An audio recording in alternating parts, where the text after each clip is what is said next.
I don't tell people that they're okay the way they are. No, I say, no, you could be way more than you are. And they're relieved about that, you see, because if you're in a dark and terrible place and someone says you're okay the way you are, then you don't know what to do about that. No, I'm not. I'm having a terrible time and I'm hopeless. You're okay the way you are. Well, then what? What? That's it? That's where I am? And what do you want to tell a young person?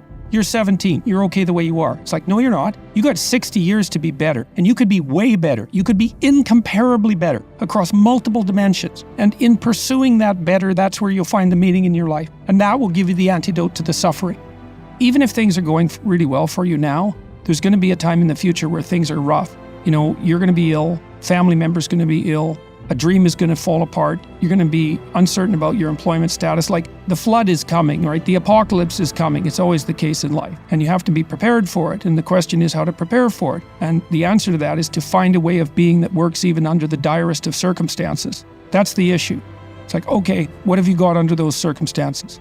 You've got the possibility to slowly raise yourself out of the mire. You've got the possibility to do just what the fighter does when he's defeated, which is to say, well, regardless of the circumstances that might have led to my defeat, like even if there were errors on the part of the referee, this is no time to whine about it. This is a time to take stock of what I did wrong so that I could improve it into the future. And that's the right attitude. We must have made a mistake. If things aren't working out, it's my fault.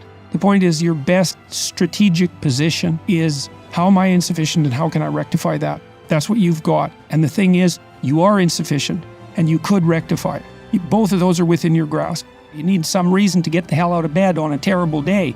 I don't know what to do. It's like, that's okay. Nobody does. Go do something. Do the best thing that you can think of. As you start to fail, you fail more and more rapidly. But it also means that as you start to succeed, you succeed more and more rapidly. And so if you want to compete fairly with someone, then you should be competing with you. That's letting your old self die and the new self be reborn.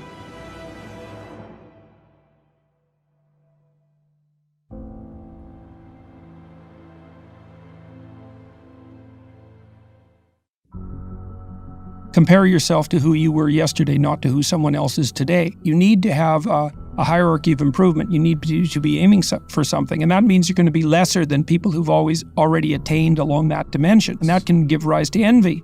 So the question is, who should you defeat in the final analysis? And the answer is, you should defeat your former self. You should be constantly trying to do that. And you're the right control for yourself too, because you're the one who's had all your advantages and disadvantages. And so if you want to compete fairly with someone, then you should be competing with you. And it is the case, this is what we were talking about too with regards to the self-improvement of the fighter. Okay, so you lose a match, which is not any indication that you're not good at what you do. You might not be as good as the person who beat you.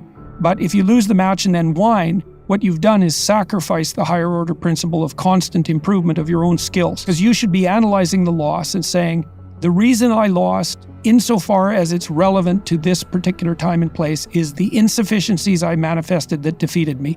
And I need to track those insufficiencies so that I can rectify them in the future. And if I'm blaming it on you or the referees or the situation, then I'm not taking responsibility and I'm not pushing myself forward. If you're improving yourself, then what you are doing is competing with your lesser self. And then you might also ask, well, what is that lesser self? And that lesser self would be resentful and bitter and aggressive and vengeance-seeking and all of those things that go along with having a negative moral character. And those are things that interfere with your ability to progress as you move forward through life. So it's very necessary to understand that this is why I've been stressing this idea of personal responsibility. It's like, well, personal responsibility is to compete with yourself, is to be slightly better than yourself the next day. And it better in some way that you can actually manage. And that's humility. It's right. Like, well, I'm a flawed person. I've got all my problems. Could I be as good as person X? It's like not the right question. The right question is, could you be slightly better tomorrow than your currently flawed self? And the answer to that is, if you have enough humility to set the bar properly low, then you could be better tomorrow than you are today. And that means you actually are on the pathway to self-improvement and you're transcending your former self. And you might say, well, what's the right way of being in the world, if there is such a thing? And it's not acting according to a set of rules. It's attempting continually to transcend the flawed thing that you currently are. And what's so interesting about that is that the meaning in life is to be found in that pursuit. So I've been laying that out in these discussions too, because I say, well, the fundamental issue is that life is tragic and difficult, very tragic and difficult for everyone. And it's also tainted by malevolence. Things are tragic and difficult, but there's always some stupid thing that you could do or someone else could do that could make it even worse than it has to be. And so that's life. And you need an antidote to that because that can embitter you. Constant contact with that. Just the tragedy, but the tragedy combined with betrayal and malevolence, that makes it even worse, especially if it's self-induced. Okay, so you need something to set against that so you don't get bitter and resentful. Well, what do you set against that? Doing something worthwhile.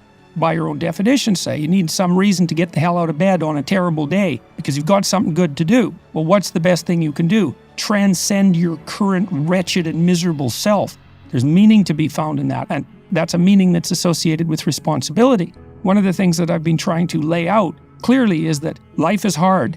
It's tainted by malevolence and betrayal. That can make you bitter. You need a meaning to offset that. Where's the meaning to be found? Not in rights, not in impulsive pleasure, but in responsibility. You take responsibility for yourself, so you take care of yourself. If you're good at it, you have some excess left over to take care of your damn family. If you're good at both of those, then you have some excess left over to take care of your community. Those are heavy burdens. You pick up the burdens, you find that's meaningful. The best way to pick up the burden is to continually improve yourself, and that's where the meaning is to be found. And so that meaning is in the continual self-transcendence. That's letting your old self die and the new self be reborn. You have to pick a path of discipline. What path of discipline you have to pick is a different issue. So there could be a rule. The rule might not be follow this rule. The rule might be you have to follow some rules. So it's a meta rule. And the meta rule is you have to discipline yourself. And the issue is, well, how? That's not really the relevant question. You can pick a disciplinary path. That's why I often tell my clients, especially young people, they say, well, I don't know what to do. It's like, that's okay. Nobody does. Go do something.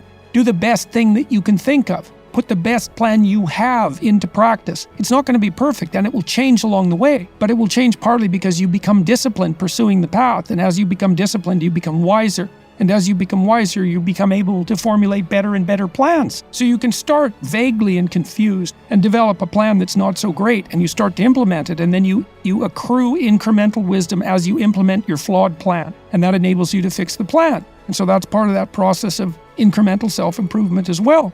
Aim low. And I don't mean don't aim, and I don't mean don't aim up, but you have to accept the fact that you can set yourself a goal that you can attain, and there's not going to be much glory in it to begin with. Because if you're not in very good shape, the goal that you could attain tomorrow isn't very glorious, but it's a hell of a lot better than nothing, and it beats the hell out of bitterness, and it's way better than blaming someone else. It's way less dangerous, and you could do it. And what's cool about it, because it means that as you start to fail, you fail more and more rapidly.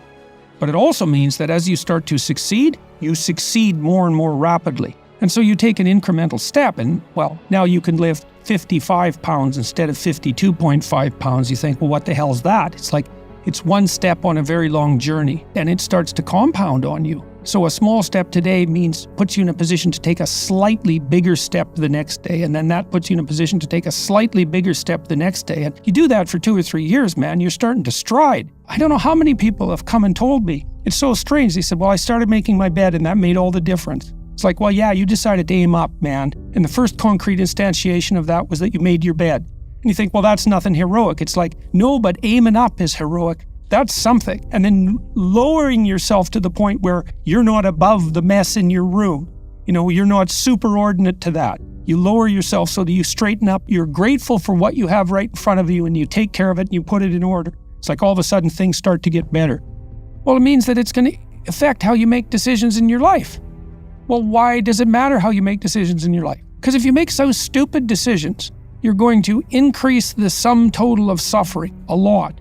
You're going to do stupid things to yourself, you're going to do stupid things to other people, and you're not going to be as good a person as you could be. So not only will you do stupid and terrible things, but you won't have manifested the good in the world that you could have manifested. So that's the lack.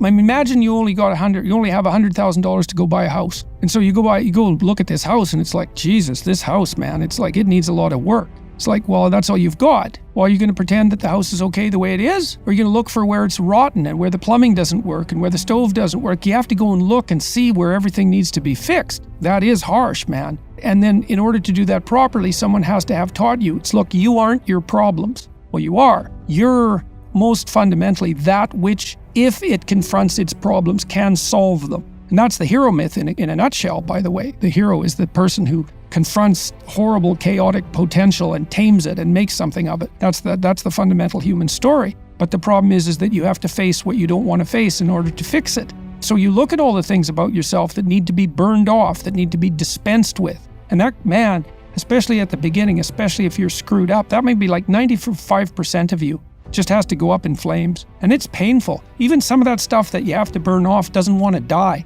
And it'll scream in agony while you're burning it off. It's not pleasant. But if you know that you're the thing that can transcend your problems, most fundamentally, if you know you're the thing that, if it faces the problems, can transcend them, then you have the faith that would enable you to take stock of who you are.